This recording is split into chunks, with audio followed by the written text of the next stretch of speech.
Yu-Gi-Oh! Zero, the name of the alternate anime to the Yu-Gi-Oh! Duel Monster series that we all know and love. In this anime, we see many new characters and some familiar ones. Many of the events are things we haven't seen before, or they're somewhat familiar with a twist. The origins of said anime lie in none other than the original run of the Yu-Gi-Oh! Manga. Duel Monster's pen and paper counterpart actually goes by multiple names, in order of those being Yu-Gi-Oh!, Yu-Gi-Oh! Duelist, Yu-Gi-Oh! R, and Yu-Gi-Oh! Millennium World. Now, the start of Yu-Gi-Oh! Duel Monsters actually lines up more with that of the second book in the chronicle, Yu-Gi-Oh! Duelist. The Zero anime lines up more with the first book of the Yu-Gi-Oh! Manga series, though in itself did make some stout changes. Today, we go over said manga, which will henceforth be referred to as the Zero Run.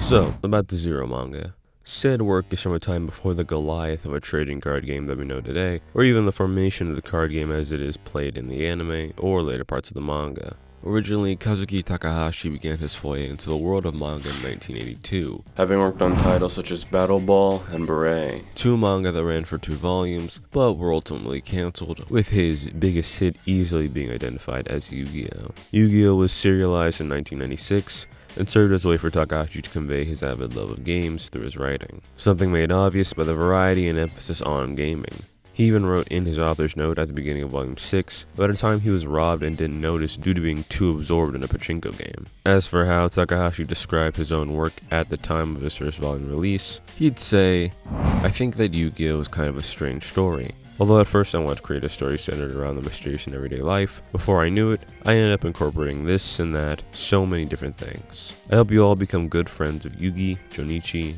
and Anzu." Now, the Zero manga's synopsis would actually be pretty similar, if not the same as the DM anime we know. We follow Yugimoto, a lover of all things gaming, as well as the spirit possessing him through the Millennium Puzzle, the ancient Egyptian treasure given him by his grandfather. These two, along with their friends, face any challenge brought their way, while also learning more and more about the spirit of the Millennium Puzzle, who we'll call Yami, and his past. Now, in the anime, the Duel Monsters trading card game is the focus from the start, but it doesn't line up that way in the manga till Duelist. The game of Duel Monsters does appear in Zero, but it is a stop for the long list of different games throughout the manga. Games we know, challenges made up on the spot, and ones made up for the manga. It's a variety that's extremely fun and refreshing from chapter to chapter, and in terms of each chapter, the story does have some overarching plot points, as well as some arcs longer than the 1 to 2 chapter average, but the majority of chapters are anthological. A new character or set of characters, a new problem, and a new game. For example, Chapter 1. Yugi is confronted by a bully seeking to extort him for cash. However, instead of simply handing it over, they play a game wherein they must stack the pile of cash on their hand and take turns stabbing through it with a knife. The object is to take as much of the money as you can without stabbing your hand, and the one with the most money at the end wins. As for what lie at the end, the winner gets the entire pot, while the loser, whether that be through actually losing the game, or through disqualification due to cheating, must face a penalty game enacted by Yugi's ancient treasure, the Millennium Puzzle, which will warp your brain, perception, senses, sometimes even outright go for your physical being, in whatever form of punishment is most fitting. Some get off easier than others, some die, more on that later, but you'll often see this type of situation where Yugi will create a challenge for the circumstances, along with times where he is being challenged but takes it in stride, because both Yugi and Yami are extremely proud of their skill in terms of any game presented to them, and the question of what challenge Yami will impose or face for each chapter is a fun one, as well as seeing how he'll then win, and then physically and or mentally scar his opponent. That being because even when he creates a challenge, he does not always have the edge. At times having to, after coming up with something on the spot, then figure out a way to use the opponent themselves or the circumstances to win just as quickly. Though we not only see why Yugi deserves the title of King of Games, but just as well the evolution of Kazu Takahashi's character design. For example, if we compare these 2 pages with the designs of the Yugi crew, the characters look noticeably different. Not that it's out of the ordinary for one to further develop their own style over the course of a series, but it is fun to note. In terms of how they look in Chapter 59 compared to 1, the character designs look sharper and more defined in terms of overall facial structure and hair. Like, let's start with how our protagonist's looks. Yugi gets a nose. In the beginning chapters, his nose is not visible from a front-facing view. Not to mention his hair becomes less wavy over time. His strands becoming more rigid, like he went overboard with some hairspray. Which, I mean, he kinda already looks like he did with a hairdo like that. It's dangerous. It's gonna poke someone's eye out. As for his alter ego, he goes from a manic, even sadistic look to a more stern and reserved one. Anzu's face and how her hair gets bigger and fuller are a general example of the overall character design change the manga went through. Honda feels pretty stable. Now in the first picture I showed, he looks way different, but I mean, that's just an over-exaggerated, like, face drawn for this specific panel, you know? But, like, in general, look at this one. Like, yeah, he looks a lot more stable. Joey looks completely different, though, developing his iconic, giant, protruding hairdo. Yugi and Yami are kinda hard to talk about separately, so I'll be going over both in this section. Yugi himself, throughout the manga, is trying to find his footing, wanting to be good enough for the friends he's gained. He wants to be tough and brave enough to have their backs. On top of that, be capable enough whilst dealing with and discovering the secrets of the Millennium Puzzle. Specifically, his alter ego, who he slowly begins to become more and more aware of.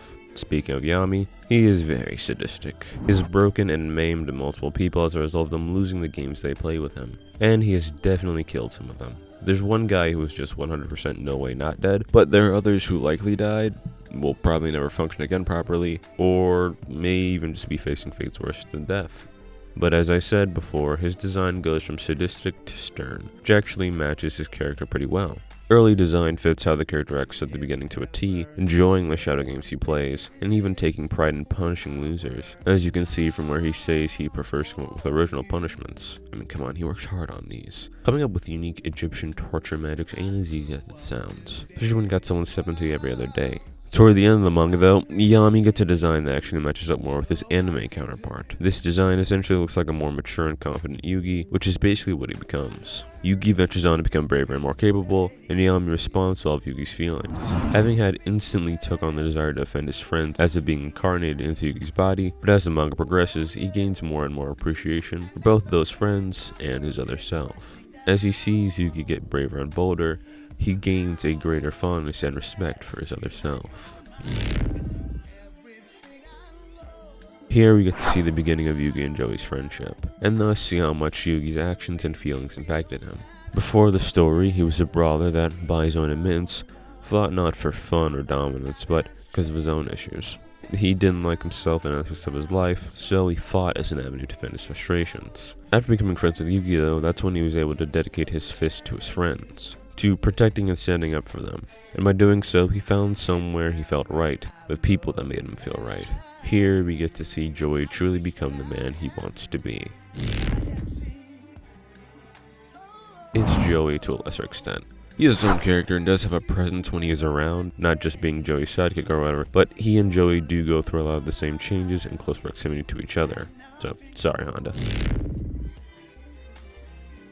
Anzu is a personality with a fiery spirit that's the initial force pushing Yugi to get out of his shell. And since the story isn't Duel Monsters focused, she does get a bit more involvement in the story, but it's not that unlike the kind of ratio she has of involvement in Duel Monsters. She's not really heading any battles or anything, but she is there when it comes to group events for any support she can lend, physical or emotional. She also does, unfortunately, get put in the damsel distress role 4 or 5 times. She gets captured a bit, to be honest. And I know that does continue in Duel Monsters, in Battle City.